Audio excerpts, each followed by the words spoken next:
kind of draw a face and then add the almond-shaped velvet eyes, and then I draw the nose, and then I'd go, did I make the nose too big? And then I'd check back with the photos and go, no, her nose definitely is that big. And then I had the hair. I'd get a big fat black brush pen to get a load of hair in there, draw the hair, go, did I make the hair too big? Check the photos, go, no, the hair's definitely that big. Add a bit more. That's the general way I draw Rosa Luxemburg. Make her really small and then put all the other people in around the top of the frame, as they probably would have been.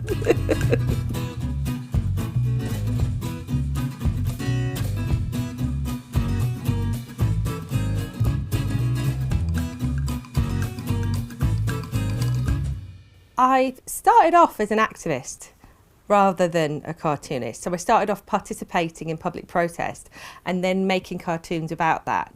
And in a way, the personal is political was kind of a bit of a touchstone because I was involved in political activism and then making that personal.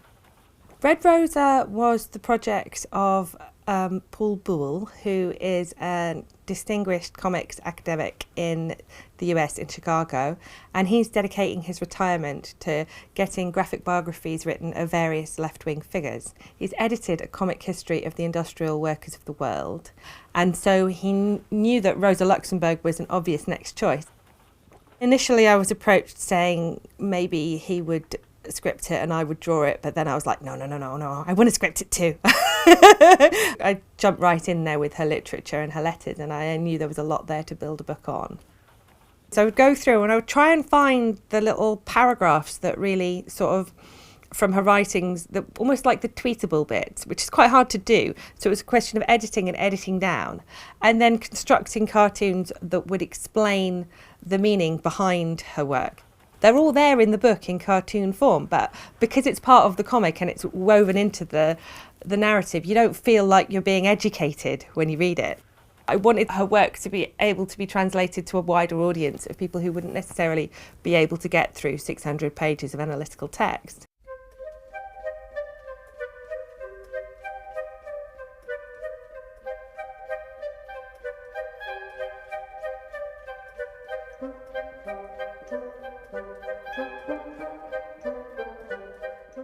Rosa Luxemburg was born in 1871. She was a tiny, crippled, female, Jewish refugee who ended up being an economist, a journalist, a lecturer, and a revolutionary socialist. A time when that wasn't really a common career option for a woman. We don't know that much about her childhood, so there's just little snippets that have been told. We do know that she was involved in socialism from a very young age, possibly even before she left school at the age of 15. At that time, people were being hanged for socialist activity, so it was dangerous. It would have been easier to have become a socialist then, is that all the inequality was in the same place.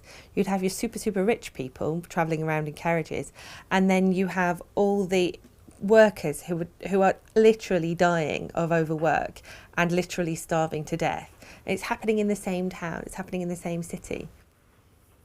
This is a quote that I've got from Orwell, a paraphrase from Orwell. Of course, the poor don't feel things the same way that we do. We should suffer dreadfully if we had to live like that, but they really don't mind.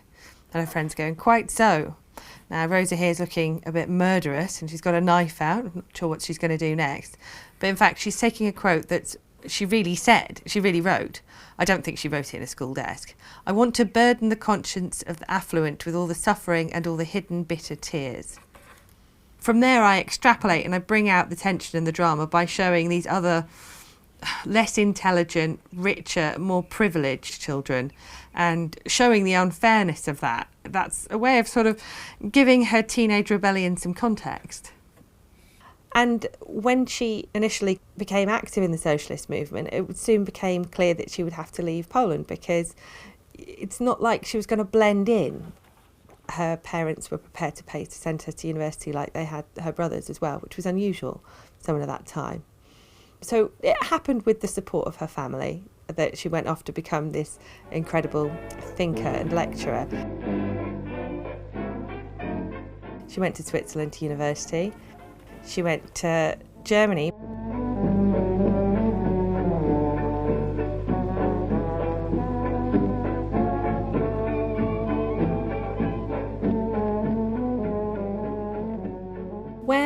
Rosa Luxemburg moved to Berlin in the early 1890s, socialism was legal in Germany, as long as you were a German citizen. So she immediately married a German citizen so that she could start getting involved in the German Social Democratic Party. It was a rapidly growing party. At the outbreak of the First World War, it was finally the largest party in the Reichstag. In a way, I think the fact that she was a woman made it easier to not compromise her opposition to capitalism, because if she was a man who was able to be voted into the Reichstag, immediately then you get a pressure on you to only do what's electable, to push for what's comfortable or achievable. And Rosa Luxemburg was very scathing of this movement. She called it opportunism, this tendency within social democracy. The Problem with Socialism by Edward Bernstein. I'll tell you what the problem is with socialism. The problem is this attempt by a petty bourgeois idiot to redefine the direction of our party. How dare he call himself a socialist?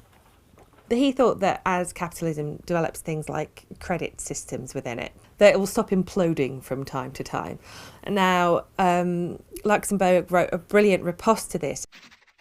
When the tendency of capitalist production to expand limitlessly strikes against the limited size of private capital, credit steps in to surmount those limits. Credit aggravates the inevitable crisis. It accelerates the exchange of commodities. It provokes overproduction.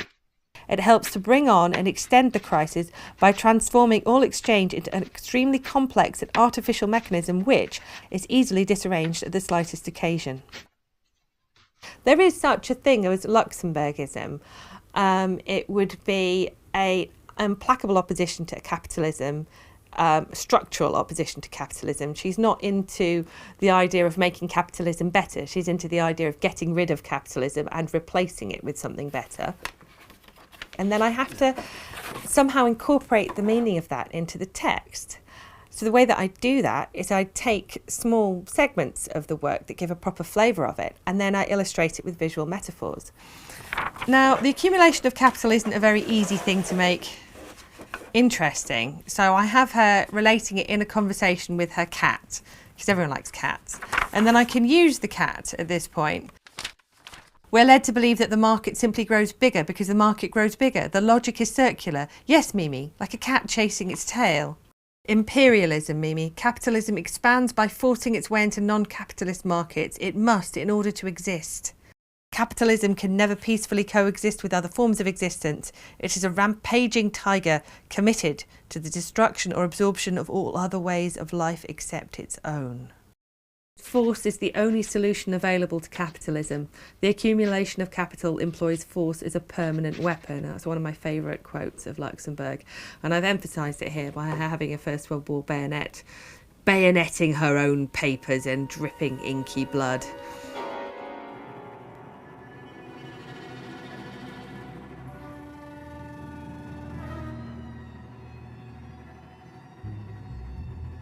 Rosa Luxemburg was imprisoned indefinitely during the First World War for opposing it. She was deemed an enemy of the people, and she was locked up in Ronca Fortress. And it's pretty harsh to be imprisoned without a release date. And you would have expected it to have ground her down, and it seems to have done the opposite. She writes the most poetic and indescribably lovely passages of prose in her letters. You have no idea how blue the sky was today. I stood with my little watering can dripping in my hand, and I felt a tremendous yearning to dive up into that damp, shimmering blueness, to bathe in it, to splash around, to let myself dissolve completely in that dew and disappear. Only one thing torments me, that I shouldn't be enjoying so much beauty all by myself. I want to shout out loud over the walls, oh please pay attention to this marvellous day, because this day will never ever come again. This day is a gift to you, like a rose in full bloom, lying at your feet, waiting for you to pick it up and press it to your lips.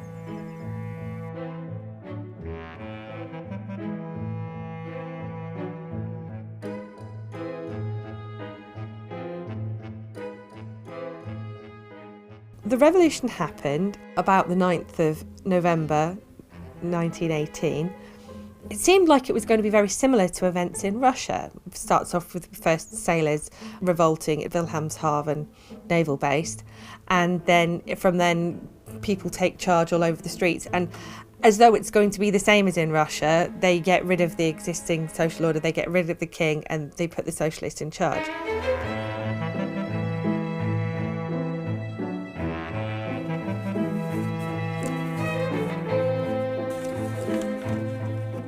What was really fun about doing the German Revolution was that at this point you've got documentary source photos, so you can see exactly what people look like. You didn't have to hold a pose in a studio anymore, you could take a snapshot. It was a recent invention, the Kodak pocket vest camera. So here we can see people who actually were revolutionaries and have written Hoch liebe die Revolution handily so we can see them. So there's lots going on here, trying to get a real sense of movement and adventure going on. I'm trying to get a big crowd of people and loads of buildings, but since I hate drawing crowds of people and buildings, I've also put lots of trees in the way, which I like drawing, and lots of flags and slogans, so I don't have to draw quite so many people in hats. Luxemburg was in prison. She was released the following day, made a speech to the waiting crowds at the gate, and then travelled off to Berlin. And she was at the heart of agitating. She wasn't keen on just trying to overthrow the existing order and replacing it with a couple of men at the top. That's a direct quote. She wanted to build the movement from the bottom up. We must have unflagging spirits and iron concentration of energy in order to... Oh, don't wake her, she hasn't slept properly for weeks. What was that? In order to continue the work. The abolition of capitalism could only be born of the conscious action of the masses. Mathilde, how could you let me sleep? Awaken me at once in future. The socialists they put in charge are an established parliamentary party, and some of them prove immediately extremely willing to form compromises and to form alliances with the old order. So from the first day that Fritz Ebert took office, he would have been in conversation with the head of the German army and was organising for an armed suppression of any subsequent revolutionary tendencies.